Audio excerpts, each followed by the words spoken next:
Parents మెచ్చిన university సంకల్ Chand Patel university Gujarat.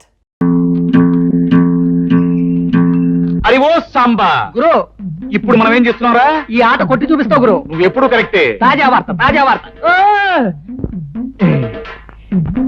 Rayudu గారి అనుమతి లేకుండా మన ఊరు పొలిమేరలు దాటి ఓ గూడు బండి మన ఊర్లోకి వచ్చేస్తుంది. అందులో ఉన్న ఆసామి ఎవడో గాని కాసేపట్లో ఇక్కడికి వచ్చేస్తాడు. తాజా వార్త.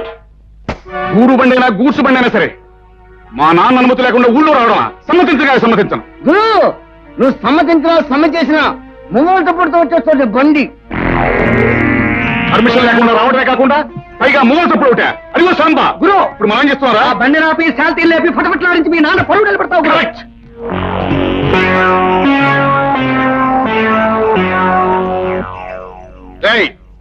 బండిలో పడుకున్న బాటుకోనాయాల పర్మిషన్ లేకుండా ఈ ఊళ్ళో కాలెడితే తలగిరిపోతుంది తెలుసా?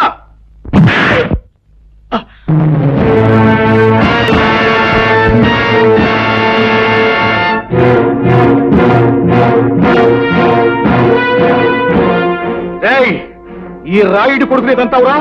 పైగా గేదెలా కాలుతో తంతావా? క్లోజ్. ఈ రోజుతో నీ చాప్టర్ క్లోజ్. అయ్యో సాంబా గురు, ఇవాళ వీడిని మనం ఏం చేస్తున్నావురా? ఈ వేళ వీడి చాప్టర్ క్లోజ్ చేస్తాం గురు. ఒరేయ్ రాయుడు కొడక, ఈ ఊరే కాదు ఈ దేశంలో ఏ ఊరు కూడా ఎవడబ్బ సొమ్ము కాదు. కనుక వచ్చే వారికి అనుమతులు పర్మిషన్లు అక్కర్లేదు. కానీ మా ఊరి పద్ధతి ఏ పద్ధతి అయినా ఈ వేళ నుంచి మారి తీరాలి. ఎందుకంటే మనం దిగాం కనుక. అరివో సాంబా గురు, ఇప్పుడు మనం ఏం చేస్తాంరా? మా గిరిబాబును వదిలేస్తావు గురు. Not correct.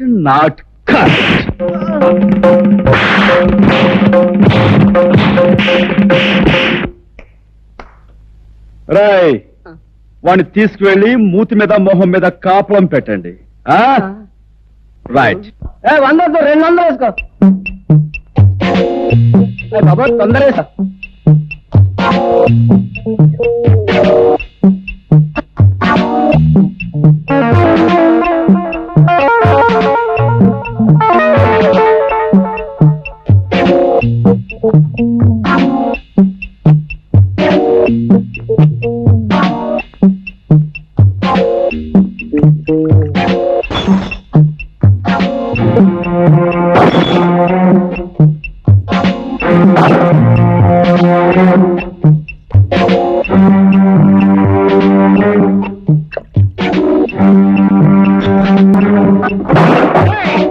ఎవరా నువ్వు?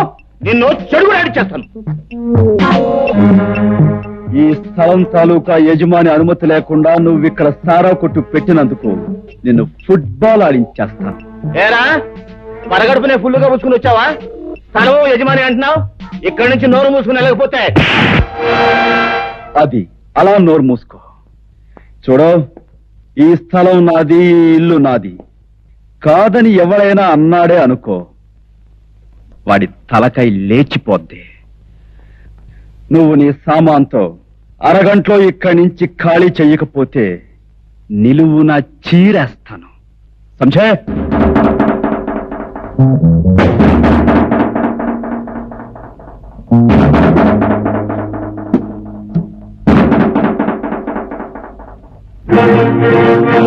గురు, పరిస్థితి ఏం బాగాలేదు. సామాను సీసాలు సర్దేద్దామా?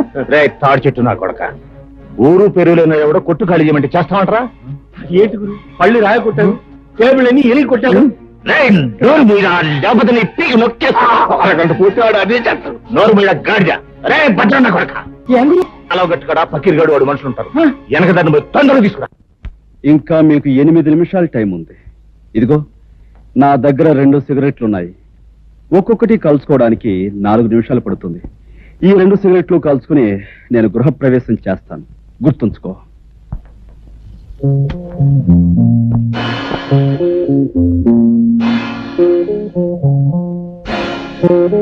ఆ పకీర్ గారు మనుషులు ఇంకా రాలేదురా?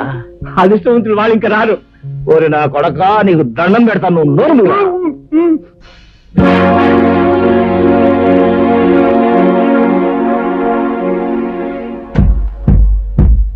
రాయ్, సారా కొట్టు. 2వ సిగరెట్ కూడా వెలిగిస్తున్నాను. వెళ్ళి చుట్టా కాల్చమని చెప్పింది. టైం కలిసి వస్తుంది. అడు గట్టిగా దమ్ములాగేస్తున్నాడు గురు, నీకు దాటేద్దాం గురు. అదే మంచిదంటావా? మంచిది గురు. ఈ ప్రపంచంలో దీనికన్నా మంచి అవకాశం ఇంకేం లేదండి. గురు పకీర్ గారు మనుషులు వేసుకొచ్చాడు. ఫకీర్, నీకోసం ఎదురు చూస్తున్నాను. ఆ రోడ్డు మీద కాళ్ళు నిగరదని కూర్చున్నాడే, వాడు నా కొట్టంత బీభత్సం చేశాడు రా. వాడు అంతా చాల్చాలి. ఎవడు ఆ పిచ్చిగాడ ఆ. ఫెడేల్మని కొడితే పాడెక్కుతాడు. సరే గాని ముందు మనవాడికి మంది ఇచ్చుకో. రాయ్ గంగులు, నువ్వు కౌరంపి నా చిల్లర నా కొడుకులు వచ్చినట్టున్నారు. కావాలంటే ఆయుధాలు కూడా తెచ్చుకో. ఏ? అమ్మ నా కొడక, పెద్ద రుస్తువులా మాట్లాడుతున్నావే. ఫినిష్, నీ కథ ఏంటో ఫినిష్. ఏయ్, వీడి సంగతి చూడండి రా.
ఎరా, ఇల్లు ఖాళీ చేశారా?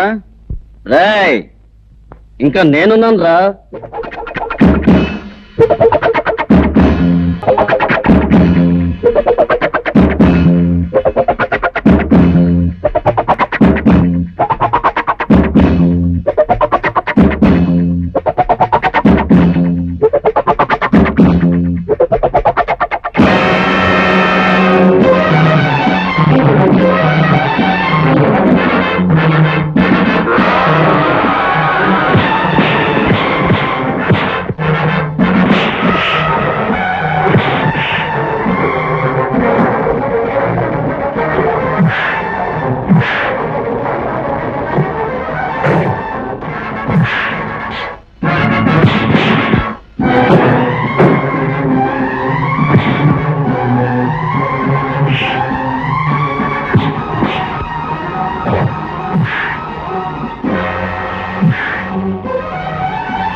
ఏమిట్రా, ఏమిటి పెళ్ళం లేచిపోయిన వాళ్ళ ఏం జరిగింది?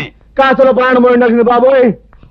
మన అబ్బాయి గారిని బాధేసిన పట్నం కూరడు నన్ను కూడా బాధేసి సాగు చేశాడు బాబోయ్. శాస్త్రం ప్రకారం రావణ రాజ్యంలోకి హనుమంతుడు ప్రవేశించి లంకిని కొట్టినట్టు నిన్ను కొట్టాడు.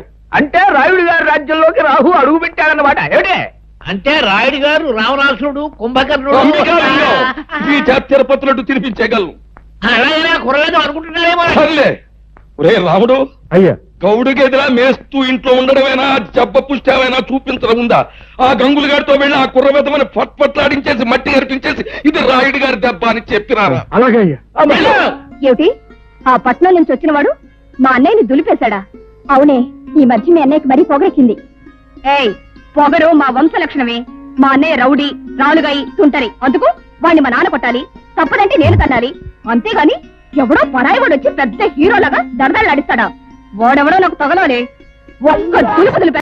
అయ్యా, శాస్త్ర ప్రకారం మన రావుడి గారి కండలకి ఆ కుర్రవాడు గుండు లేక పిండు అయిపోయి ఉంటాడు. ఏంటి తౌడైపోయి ఉంటా. ఏమిటి రాముడు గారు కూడా? అయ్యా నాకేం తెలియదండి. ఈ లోపలికి వెళ్ళేది అన్నాడండి. అంతే, దీపావళి అవుట్లోకి పెద్ద మోత వచ్చింది. తిరగొచ్చిన కాళ్ళ దగ్గర పడి ఉన్నాడండి. ఇలా ఈడ్చుకొచ్చేసాను. అచ్చం నాకు అలాగే తగిలిందన్నా. సన్మానం అనుకున్నావా? తలుచుకు సంబరపడిపోవడానికి.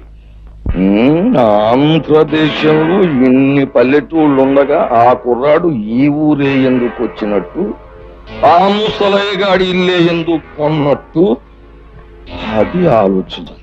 తమరు లేచి రాజు వెడల రవితేజములు అలరగా అన్నట్టు అక్కడికి వెళ్లి ధ్వజస్తంభంలాగా నిలబడి కళ్ళు ఎర్ర చేశారంటే తనే వచ్చి మీకు ఆమె పడిపోతాడు.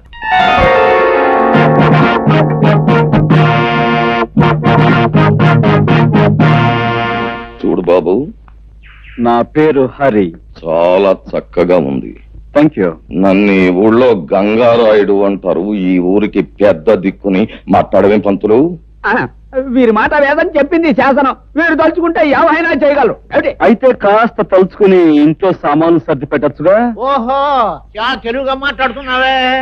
రాష్ట్రం తాలూకు మ్యాప్ తీసుకుని అందులో ఒక పల్లెటూరిని ఎన్నుకొని అందులో ఒక ఇంటిని గుర్తు పెట్టుకుని ఆ ఇంటికి పచ్చ తోరణాలు కట్టినంత మాత్రాన ఆ ఇల్లు నీదైపోతా. అలా కాకపోవచ్చు, కానీ ఇంటి సొంతదారుడికి డబ్బిచ్చి కొనుక్కుంటే అది నాదే అవుతుంది కాదంటారా? ఆ సొంతదారుడు అయిన గంగులకు నువ్వు డబ్బెక్కడిచ్చావు? వాడిని తన్ని. నేను కొన్నది ఈ ఇంటి ఓనరు ముసలయ్య దగ్గర. నాదైన ఈ ఇంట్లో ఉన్న గంగుల్ని తనటం నా కర్తవ్యం. ముసలయ్య దగ్గర నువ్వు కొన్నావా? నమ్మకం లేకపోతే ఈ డాక్యుమెంట్స్ చూడండి. నేనే చదవాలా?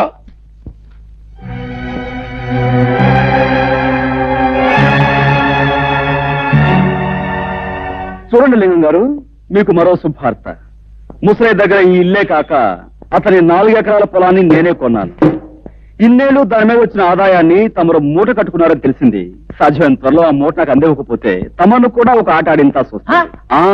అదన్నమాట విషయం. చూడబ్బాయ్ హరి, చాలా సంతోషంగా ఉందయ్యా నాకు. ఎందుకంటే మా లింగానికి వార్నింగ్ ఇచ్చే మగవాడు ఇన్నాళ్ళకి నాకు కనిపించినందుకు చాలా సంతోషంగా ఉంది. చూడు లింగం, ఆ అబ్బాయికి ఇవ్వాల్సిన సొమ్ము అనా పైసలతో మూట కట్టి పళ్ళెంలో పెట్టించే, లేకపోతే ఊరంతా చిచ్చి అని తప్పని అంటారు. చూడబ్బాయి హరి, మా ఓణ్ణి నేదో అన్నాడంట, నువ్వు పెసరెట్టు ఎట్టేసావంట. మరి జరిగింది తప్పే గనక ఆడి కన్న తండ్రిగా నేను వచ్చి మన్నించమని అడుగుతున్నాను. నన్ను మన్నిప్పు కోరే కంటే మీ అబ్బాయిని కాస్త కుదురుగా ఉండమని చెప్పడం మంచిది. అది మళ్ళీ నాకు చెప్పాలా? ఎలాగూ జరిగే పని అదే. ఏగో కాగితాలు, వస్తాను. ఏంటయ్యా సూపు? వెంటనే అడుగయ్యూ పోయావంటే కరకజ్జం తినిపించేస్తాను. అన్నా, ఇంతకాలానికి ఆ వెధవల్ని తన్ని ఆ వెధవల చేత దండాలు పెట్టించుకున్నది నువ్వే. మా చిన్నప్పుడు ఈ ఊళ్ళో రుస్తుం రుద్రయ్య అని ఉండేవాడట. అన్యాయం అధర్మం అని అనిపిస్తే నీలాగే పెద్దవాళ్ళకైనా సరే బుద్ధి చెప్పేవాడట. ఇక నువ్వు మాకు కాస్త ఒత్తాసుగా ఉన్నావు అనుకో, ఊరిలో దారిలో తెచ్చేయచ్చు. దాందే ఉంది. మంచికి మంచి మనుషులకి నేను ఎప్పుడూ అండగానే ఉంటాను. పదండి. ఏ పద్మ, ఈ గొలుసు ఎక్కడ చేయించావే? చాలా బాగుంది. అదిగో అతనే నీ హీరో.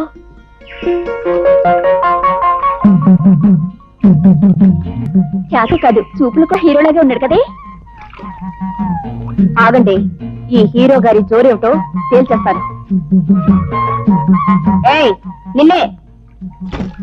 నిన్నే ఏమిటి? పేరు తెలియకపోతే అడిగి తెలుసుకోవాలి. నీ పేరేంటి? ఊళ్ళో మారుమోగిపోతోంది, వినలేదా? సరే, ఏదో ఆడపిల్లవి అడిగేవి కాబట్టి చెప్తున్నాను. పేరు హరి. హరైతే గిరైతే ఇక్కడ మగాళ్ళు స్నానం చేయకూడదు. ఓహో, అంటే ఆడవాళ్ళు మాత్రమే చెయ్యాలా? అయితే చెయ్యి, చూస్తాను. లేదు, ఆడ మగ ఇద్దరు కలిసి చేయొచ్చంటావా? నువ్వు దిగు, ఇద్దరం కలిసే కానిద్దాం. మాటలు తిన్నగారాని నేనెవరనుకుంటున్నావు? వంపులు సొంపులు పొగరు వెగరు సమపాళల్లో ఉన్న ఆడదాని అనుకుంటున్నాను. రైటే కదూ? ఆ రైట్ మాట అలా ఉంచు. ఇక్కడ స్నానం చేయడం రాంగు. ఇది మంచినీళ్ల రేవు. ఓహో, అలాగా. అయితే ఓ పని చేయి పాప, ఇది ఏ రేవో ఎవరు ఎందుకు ఉపయోగించాలో మీ బాబుతో చెప్పి ఒక బోర్డు రాయించి మీ అన్నయ్య చేతికిచ్చి ఈ గట్టు మీద రాత్రి పగలు కాపాకాయమను. అతడి కాలక్షేపంగానూ ఉంటుంది, ఈ ఊరు కొత్తగా వచ్చిన వాళ్ళకి ఉపయోగంగానూ ఉంటుంది. ఉంటాను. ఆ చూడు, ఆ బోర్డు మీద అక్షరాలు నీ మొహంలా అందంగా ఉండేలా రాయమను. వస్తాను, గజ్జల గుర్రం.